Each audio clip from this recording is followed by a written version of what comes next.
Hello बच्चों, कैसे हैं आप सभी। उम्मीद करता हूँ बहुत अच्छे से हैं और अपना पूरा ध्यान रख रहे होंगे। आ, आप सभी का बहुत बहुत शुक्रिया बच्चों, जिस तरीके से आप इस चैनल को सपोर्ट कर रहे हैं ना, वाकई में मेरे को बहुत अच्छा लगता है। मैं आपको हर बार एक चीज़ बोलता हूँ कि प्लीज़ एडवर्टाइजमेंट के ऊपर हो सके तो क्लिक कर दीजिएगा। आ, कम से कम थोड़ा बहुत रेवेन्यू जनरेट हो पाएगा और शायद थोड़ी बहुत मेरे को मदद मिल पाएगी। हाँ, और जिस तरीके से आप प्यार कर रहे हैं, जिस तरीके से इस चैनल को सपोर्ट कर रहे हैं, प्लीज वैसा का वैसा करते रहें, ठीक है। चलिए तो न्यूमेरिकल चालू करें। हमेशा की तरह आपको न्यूमेरिकल उस तरफ मिलेंगे, सॉल्यूशन इस तरफ दिख जाएगा आपको। ऑब्जेक्टिव सवाल से चालू करते हैं, उसके बाद में एक आध उदाहरण को अपन डिस्कस कर लेंगे बच्चों, ठीक है। देखिए, तो सबसे पहली चीज क्या बोल रहा है वो, कि विद्युत चुंबकीय तरंग में औसत ऊर्जा घनत्व संबंधित होता है। देखिए, अगर मैं बात करूं औसत ऊर्जा घनत्व की, किसमें, विद्युत चुंबकीय तरंग में,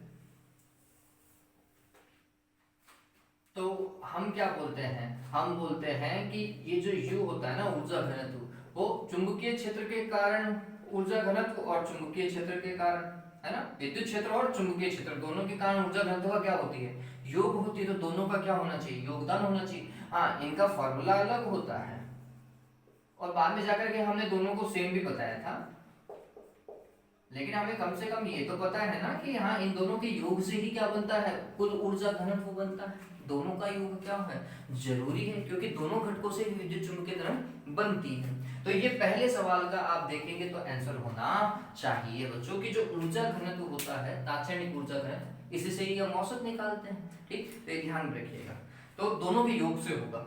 तो यहाँ पर जो ऑप्शन है, केवल विद्युत क्षेत्र गलत है, केवल चुंबकीय क्षेत्र गलत है, विद्युत तथा चुंबकीय क्षेत्र दोनों से, ठीक है, बराबर, बिल्कुल सही बात है। जितना विद्युत क्षेत्र से होता है उतना ही चुंबकीय क्षेत्र से होता है। ये बिल्कुल सही लग रहा है मेरे को, से बिल्कुल सही ऑप्शन है। फिर देखिए, दूसरा आपको जो दिखाई दे रहा है उसमें बोल रहा है क्या, दूर संचार से संबंधित तरंगे हैं। दूर संचार मतलब कम्युनिकेशन सिस्टम से, टेलीकम्युनिकेशन से जो तरंग संबंधित है। तो आपको ऑप्शन दे रखे हैं अवरक्त तरंग। बच्चों, अवरक्त तरंग होगा मेरे हिसाब से उपयोग नहीं होता, क्योंकि अवरक्त तरंग का उपयोग हम रिमोट आदि के अंदर करते हैं, है ना, हीटिंग बॉडी से बनती है इसलिए। फिर दृश्य प्रकाश नहीं भैया, दृश्य प्रकाश का सामान्य उपयोग क्या है, या तो दूरदर्शी के अंदर चीजों को देखने के लिए कुल मिलाकर के हम ऐसा बोल सकते हैं, ठीक है। फिर सूक्ष्म तरंग, ये बिल्कुल सही है। रेडियो वेव और माइक्रोवेव, इनका दोनों का उपयोग किसमें होता है, कम्युनिकेशन सिस्टम के अंदर होता है, ठीक। तो यहाँ पे रेडियो दे रखा, नहीं दे रखा। पराबैंगनी करने भैया नहीं होता, पराबैंगनी का तो क्या जल शोधन के अंदर होता है, मैंने आपको बताया था, है ना, फिंगरप्रिंट रीडिंग में पराबैंगनी का उपयोग करते हैं। तो सूक्ष्म तरंग का उपयोग किसमें किया जा सकता है, दूरसंचार में किया जा सकता है, से इसका ऑप्शन लगा लीजिएगा। ये सवाल बहुत अच्छा है। फिर तीसरा देखिए, विद्युत चुंबकीय तरंगे परिवहन नहीं करती हैं। किसका परिवहन नहीं करती हैं, तो ये बात ध्यान रखिए, अगर कोई तरंग है तो वो ऊर्जा का परिवहन करेगी। विद्युत चुंबकीय तरंग के लिए हमने दाब भी पढ़ा था, उनके लिए हमने संवेग भी पढ़ा था, ठीक है, क्योंकि वो फोर्स अप्लाई कर रही थी, जब भी किसी सतह के ऊपर जा रही थी तो उसके ऊपर क्या लगा रही थी, वो दाब लगा रही थी, तो संवेग भी होगा, ठीक। अब सवाल समझिए, ऊर्जा का परिवहन करती हैं, तो भैया ये तो ऑप्शन नहीं हो सकता, क्योंकि हमें क्या देखना है, जिसका परिवहन नहीं करती, ठीक है। वह आवेश का परिवहन नहीं करती। विद्युत चुंबकीय तरंगें क्या होती है, वैद्युत उदासीन होती है। ये शायद मैंने गुणों में नहीं लिखा रखा है, तो आप ये लिख लीजिए गुण के अंदर कि विद्युत चुंबकीय तरंग क्या होती है, विद्युत उदासीन होती है, बात है, ये आवेश का स्थानांतरण नहीं करती है, ठीक है। संवेग होता है इनके पास में, सूचना तो होगी, होगी तरंग तो सूचना रखेगी अपने पास में। फोर्थ क्वेश्चन देखिए, यदि E सदिश तथा B सदिश एक विद्युत चुंबकीय तरंग के विद्युत एवं चुंबकीय क्षेत्र सदिश हैं, तो विद्युत चुंबकीय तरंग का संचरण के अनुदिश होगा। अभी थोड़ा समझना है बच्चों, जब हम विद्युत चुंबकीय तरंग की बात करते हैं तो इसमें E सदिश और B सदिश एक दूसरे के क्या होते हैं, लंबवत होते हैं, ठीक है, और संचरण की दिशा इन दोनों के भी क्या होती है, लंबवत होती है, ठीक है। संचरण की दिशा इन दोनों के क्या होनी चाहिए, लंबवत होनी चाहिए, ये बात ध्यान में रखिएगा कि ई के भी वो क्या हो, लंबवत हो, बी के भी वो क्या हो, लंबवत हो। क्लियर है ये बात, ठीक। तो चलिए, अब ये कैसे पता चलेगा, तो हम बोलते हैं ई क्रॉस बी से जो सदिश प्राप्त होगा, समझना, ई क्रॉस बी करेंगे, क्रॉस प्रोडक्ट करेंगे, सदिश गुणनफल करेंगे, तो वो हमेशा कैसा सदिश प्राप्त होता है, लंबवत सदिश, और वो जो सदिश है वो ई के भी लंबवत है और बी के भी लंबवत है, और हम बोलते हैं संचरण की दिशा ई के भी लंबवत होनी चाहिए और बी के भी लंबवत होनी चाहिए। तो इसका मतलब ई क्रॉस बी वो दिशा है या फिर वो सदिश मिलेगा जिसमें संचरण की दिशा होगी। ठीक है, ये बात ध्यान रखना। इन दोनों के सदिश गुणनफल से क्या मिलती है, हमें लंबवत सदिश मिलता है जिसमें क्या करता है, संचरण की दिशा होती है। ठीक, तो ऑप्शन ध्यान में रखें, कौन सा ऑप्शन आपको लिखना है यहाँ पे, चूज कौन सा करना है, ई क्रॉस बी के। ठीक है, ये बात ध्यान में रखिए, इसके अनुदिश होगा। पांचवा देखिए, निम्न में से ये कौन से लिखता, फोर्थ के, निम्न में से कौन से विकिरण की तरंग दैर्घ्य न्यूनतम है। ये मेरे हिसाब से आपके इसका सवाल था, जिसका जो मॉडल पेपर था ना, मॉडल टेस्ट पेपर, उसका क्वेश्चन था ये मेरे हिसाब से, है ना। और वहां पे मैंने आपको बताया था गामा किरणों के लिए, बताया था नहीं बताया था, क्यों बताया था भाई, क्योंकि इनकी आवृत्ति सर्वाधिक है, आवृत्ति सर्वाधिक होने के कारण तरंग दैर्घ्य इनकी क्या है, न्यूनतम है। ठीक है, ध्यान रखिएगा। तो गामा किरणों की तरंग दैर्घ्य क्या होती है, न्यूनतम होती है। सिक्स्थ क्वेश्चन देखिए बच्चों, क्या दे रखा है, विद्युत चुंबकीय तरंगों के गुणधर्म के बारे में कौन सा कथन गलत है। छठा सवाल समझिएगा, कौन सा कथन गलत छाटना है, सही नहीं छाटना। तो देखो पहला क्या बोल रहा है, विद्युत व चुंबकीय क्षेत्र सदिश एक ही समय व स्थान पर अधिकतम व न्यूनतम मान ग्रहण करते हैं। बिल्कुल सही बात है, दोनों साथ साथ अधिकतम जाते हैं, दोनों साथ साथ न्यूनतम जाते हैं, क्योंकि इनके मध्य का कालांतर कितना होता है, 0 होता है। ठीक है, तो ये बिल्कुल सही है। वह देखिए, विद्युत चुंबकीय तरंगों में ऊर्जा विद्युत एवं चुंबकीय सदिशों में समान रूप से विभाजित होती है। बिल्कुल हमें पता है कि चुंबकीय क्षेत्र की जितना ऊर्जा घनत्व होता है उतना ही विद्युत क्षेत्र के लिए ऊर्जा घनत्व होता है। बिल्कुल सही बात है, ये भी बिल्कुल सही है। तीसरा देखिए, विद्युत व चुंबकीय दोनों सदिश एक दूसरे के समांतर होते हैं। भैया गलत है, दोनों सदिश एक दूसरे के क्या होते हैं, लंबवत होते हैं। ठीक है, तरंग संचरण की दिशा के लंबवत होता है। नहीं भैया, तरंग संचरण की दिशा के तो लंबवत है, लेकिन दोनों कभी समांतर नहीं होते, दोनों एक दूसरे के भी क्या होने चाहिए, लंबवत होने चाहिए भैया। ठीक है, ये बात तो ध्यान में रखिएगा, इससे ऑप्शन गलत है। इन तरंगों को किसी पदार्थ माध्यम की आवश्यकता नहीं होती, ये बिल्कुल सही है। ये बिना माध्यम के भी क्या कर सकते हैं, ट्रेवल कर सकते हैं, निर्वात में ट्रेवल कर सकती हैं। तो स ऑप्शन गलत है कि विद्युत और चुंबकीय क्षेत्र एक दूसरे के क्या होते हैं, समांतर होते हैं इन तरंगों में, ये गलत है भैया। ठीक, फिर सातवां सवाल समझिए, सातवें में क्या आएगा, किसके लिए भूतरंगे संभव है। तो हम भूतरंगों के कॉन्सेप्ट में चलते हैं कि भैया भूतरंग में क्या होना चाहिए, आवृत्ति कम होनी चाहिए, यही समझते हैं। आवृत्ति कितनी कम बोलते हैं, 1.5 मेगाहर्ट्ज, कुछ किताबों में 3 मेगाहर्ट्ज भी लिखा हुआ। ठीक, तो मैंने आपको बताया था शायद 0.5 मेगाहर्ट्ज से लेकर के 1.5 मेगाहर्ट्ज तक के लिए जो तरंग संचरण यूज किया जाता है वो भूतरंग संचरण होता है, सतही तरंग संचरण होता है। इसमें परास कम होती है, कम दूरी तक ही हम क्या कर सकते हैं, सूचना को ट्रांसमिट कर सकते हैं। तो ये चीज अगर जिसमें मिल जाएगी वो वाला ऑप्शन हमारा सही होगा। ठीक, तो अगर हम देखें तो लघु परास पर कम रेडियो आवृत्ति, ये बिल्कुल सही है, परास भी कम है और लघु रेडियो आवृत्ति, तो मेरे हिसाब से तो ये पहला हो जाना चाहिए। दूसरा देखो, लघु परास पर उच्च रेडियो आवृत्ति, हटाओ इसको, ये गलत है। दीर्घ परास तो जिंदगी में नहीं होती, ये भी गलत है। लघु परास पर निम्न रेडियो आवृत्ति, अब ये थोड़ा सा यहाँ पे थोड़ा सही करना चाहिए, कम और निम्न जो है वो दोनों ही एक जगह एक जैसा सा अर्थ हमें देते हैं। ठीक, लेकिन यहाँ पर आप ये ध्यान रखिए, लघु परास एवं कम रेडियो आवृत्ति ज्यादा ठीक है। निम्न में कई बार वो क्या बोलता है, मध्यम वर्गीय भी बोल देता है, छोड़ दीजिए उसको। तो कम वाला बिल्कुल सटीक है, उसमें साफ साफ बोल रहा है कि कम में होगा तो ये काम होगा। अब एक वीडियो में थोड़ा सा ब्रेक देखने को मिलेगा आपको। आठवां सवाल देखिए बच्चों, आठवां सवाल क्या है, एक टीवी, ये पर्टिकुलर जो क्वेश्चन था वो मेरे को पहले ही करवा देना चाहिए था जब हमने डेरिवेशन किया था LOS का, लाइन ऑफ साइट का। हाँ, एक टीवी टावर की ऊंचाई h है, यदि पृथ्वी की त्रिज्या कैपिटल R हो तब टीवी प्रसारण के द्वारा घेरा गया क्षेत्रफल क्या होगा। चलिए इस चीज को अगर मैं समझूं बच्चों, आठवां क्वेश्चन है ना, इस चीज को अगर हम समझें तो हम बोलेंगे कि ये दो एंटीना थे, एक एंटीना यहाँ, एक एंटीना यहाँ, है ना। ये वाला ट्रांसमिटिंग एंटीना था, ये वाला रिसीविंग एंटीना था। इस वाले एंटीना की हाइट HT थी और इस वाले एंटीना की हाइट HR थी। आपको अगर याद हो तो इसके लिए हमने दूरी लिखी थी DT और इसके लिए हमने दूरी लिखी थी DR। याद आ रहा है क्या, लिखा था नहीं लिखा था। ठीक, जब हम दोनों को सॉल्व कर रहे थे तो एक ही जैसा सा फॉर्मेट मिल रहा था, तो हमने बोला था कि dt बराबर कितना आता है, 2RHT और उसका अंडर रूट, और ऐसे ही जब dr को देख रहे थे तो वो आ रहा था अंडर रूट 2RHR, यही तो आ रहा था बच्चों, यही आ रहा था। ठीक, चलिए वो यहाँ पर सिर्फ एक एंटीना की बात कर रहा है, वो ये नहीं बात कर रहा कि रिसीविंग है या ट्रांसमिटिंग है। तो हमने बोला कि ये एक एंटीना है, ठीक, इस एंटीना की ऊंचाई एच टी की जगह कितनी दे रखी है, एच दे रखी है। तो वो कितने क्षेत्रफल तक सिग्नल को भेज सकता था, संप्रेषित कर सकता था। तो हमने बोला कितना क्षेत्रफल, अगर ये इसकी त्रिज्या है तो वो इतने क्षेत्रफल तक अपना काम कर सकता था। और ये वाला कितने तक, तो हमने बोला ये वाला कर सकता था पी डी आर का स्क्वायर, इतने क्षेत्रफल तक ये काम कर सकता था, नहीं कर सकता था। ठीक है, चलो निकाल लो, कोई सा भी एक निकाल दो, बेसिक फॉर्मूला तो वही आएगा। तो हमने बोला 2 और dt का स्क्वायर, ये dt का स्क्वायर भैया, तो सॉरी 2 नहीं पाई है। तो क्षेत्रफल कितना, इतना 2r h, t तो हटा दो क्योंकि बोला ही नहीं, और इसका क्या स्क्वायर, तो कितना हो गया पाई इंटू 2r h, तरीके से लिखोगे तो कितना हो जाएगा 2 पाई r h। इतने क्षेत्रफल तक कोई भी एंटीना क्या कर सकता है, सूचना को संप्रेषित कर सकता है आसानी से, दक्षता के साथ। ठीक है, ध्यान रखिएगा। तो आंसर क्या आएगा 2 पाई r h से आएगा इसका आंसर। अगला देखिए, संचरण के लिए किस तरीके के द्वारा रेडियो तरंगों को एक स्थान से दूसरे स्थान तक भेजा जा सकता है। देखिए रेडियो तरंगों के लिए तो ये सभी का उपयोग किया जा सकता है ना।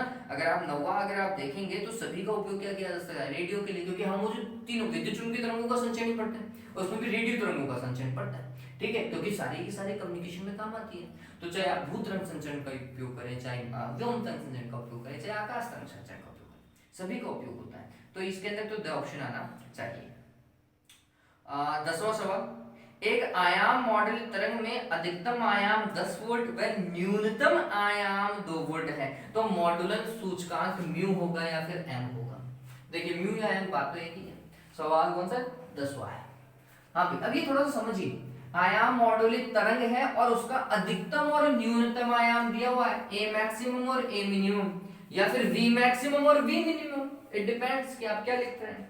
ठीक, तो मैक्सिमम वाले मान दिए हुए हैं बच्चों। 10वां सवाल, तो हमने बोला कि ए मैक्सिमम का मान कितना 10 वोल्ट और ए मिनिमम का मान कितना 2 वोल्ट। पूछ क्या रहा है, या तो म्यू पूछेगा या फिर एम पूछेगा, है ना। मॉडुलन सूचकांक या तो म्यू होता है या फिर एम होता है, ये बात ध्यान में रखें।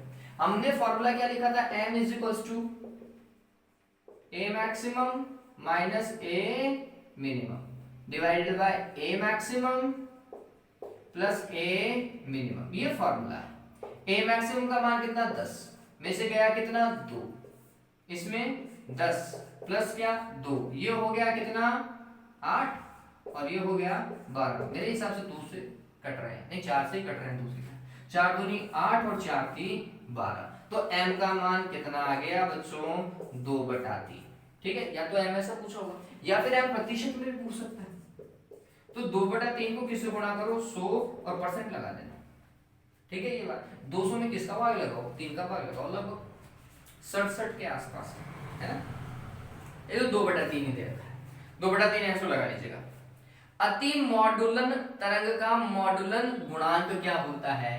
हाँ भाई, अति मॉडुलन तरंग के लिए m का मान हमेशा 1 से क्या होना चाहिए, ज्यादा होना चाहिए। ठीक है, ये ध्यान में रखिएगा, 1 से ज्यादा होता है। चलिए अगले सवाल के ऊपर चले। हाँ, तो हमारे पास में अगर देखा जाए तो न्यूमेरिकल जो है वो मात्र क्या है 2 ही है, यही है। ठीक, और अगर आप न्यूमेरिकल देखोगे तो मेरे हिसाब से समझ में आ जाएगा कि कितने ज्यादा सिंपल है। देख लो जल्दी से, पहला सवाल जो आपको दिखाई देगा,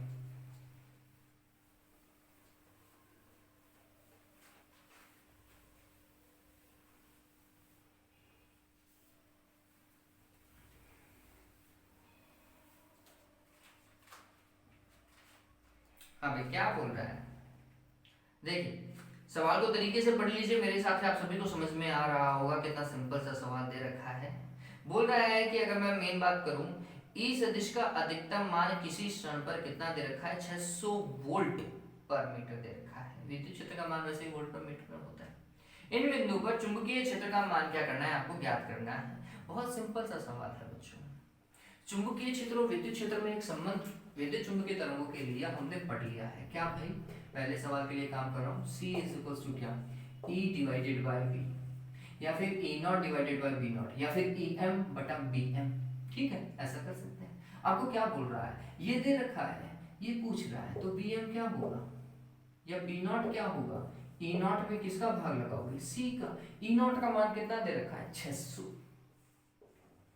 और इसमें भाग कितना 3 गुणा 10 की घात क्या 8 का। चलिए सॉल्व करो तो ये कितना आ जाएगा 200 गुणा 10 की घात -8, ये बी नॉट का मान। अब चुंबकीय क्षेत्र का मात्रक क्या होता है, टेस्ला। काम खत्म, सिंपल। 2 गुणा 10 की घात -6 भी लिख सकते थे, और अगर वो लिखोगे तो 2 माइक्रो टेस्ला भी लिख सकते थे। ये डिपेंड करता है, मैं तो बोलूंगा ऊपर ही छोड़ के आ जाओ, फालतू की रामायण मत करो। ठीक है, तो पता चल गया। दूसरा सवाल देखिए, एक दूरदर्शन मीनार की ऊंचाई 75 मीटर। दूरदर्शन मीनार मतलब दूरदर्शन के एंटीने की ऊंचाई 75 मीटर है। किस महत्तम दूरी व क्षेत्रफल में यह दूरदर्शन संचार प्राप्त किया जा सकता है। कितनी दूरी तक उसे भेजा जा सकता है पहला, और कितने क्षेत्रफल तक वो रिसीव किया जा सकता है। तो वो दो चीजें पूछ रहा है, एक तो dt और एक एरिया। dt कितना √2r, ये दूसरे सवाल के लिए ht, और ये कितना अभी थोड़ी देर पहले सॉल्व किया था 2πrh, यही था। ठीक, चलिए अगर मैं इसको सॉल्व करता हूं dt को, तो dt बराबर कितना 2, r की वैल्यू ये फिक्स है 6400 किलोमीटर, मतलब 10 की घात 3 तो लगाना पड़ेगा, मीटर में कन्वर्ट करोगे 6400 ही मत लिख देना। और कितना ऊंचाई है मीनार की 75 है ना। अब कैलकुलेशन आपके ऊपर छोड़ दूंगा भाई, ठीक है। ये तो 150 हो जाएगा, 150, ये 64 गुणा 10 की घात 5 कर देता हूं, थोड़ा सा सिंपल हो जाएगा आपके लिए। ये 0 हटाओ तो यहाँ पे 10 की घात 6 कर दीजिएगा। ठीक, 64 का 8 हो गया, 10 की घात 6 का 10 की घात 3 हो गया। 15 का अंडर कितना होगा, तो हम बोलते हैं 4 चौक 16 होते हैं, ये 15 है, तो ये शायद 3.8 या 3.9 के आसपास होगा। ठीक है, गुणा कर लीजिएगा, ये क्या मिल जाएगा आपको dt, किसमें मीटर में। किलोमीटर में चाहिए तो आप इसको 8 को 3.9 से गुणा कर लीजिएगा, और किसमें किलोमीटर। लमसम में है बच्चों, ये बात ध्यान रखना, मैंने एग्जैक्ट नहीं निकाला है, आप एग्जैक्ट निकाल सकते हैं। फिर इसके बाद में क्या, कितने एरिया तक, तो आंसर है एरिया होगा 2πrh। 2 ऐसा का ऐसा, पाई का मान 22/7 रखो या फिर 3.14 रखो, आर का मान 6400 गुणा 10 की घात 3 रखो, और एच का मान 75 रखो। सॉल्व करो, जो भी आए उसके आगे क्या लगा दीजिएगा, मीटर स्क्वायर। कंप्लीट हुआ, डन हुआ।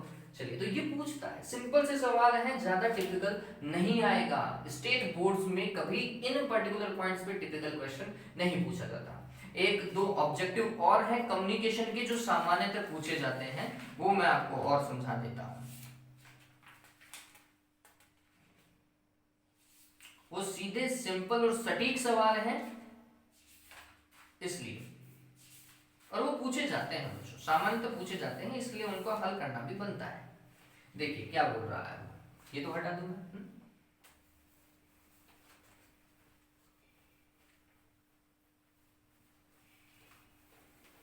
आपको एग्जाम्पल दिखाई दे रहा होगा साइड में।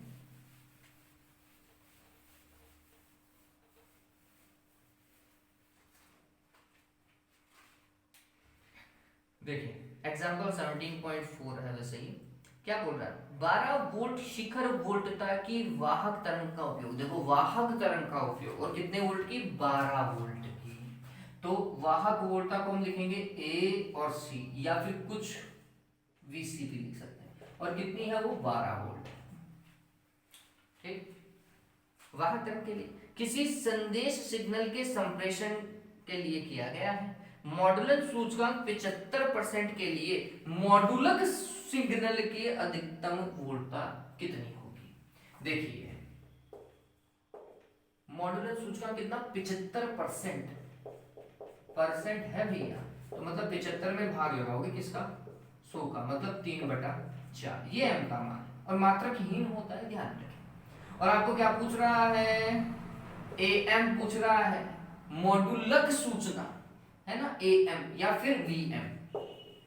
ठीक है, मैं इससे कर रहा हूं, एम इज इक्वल टू क्या होता है, ए एम बटा ए सी या फिर वी एम बटा वी सी। एम का मान कितना, 3/4।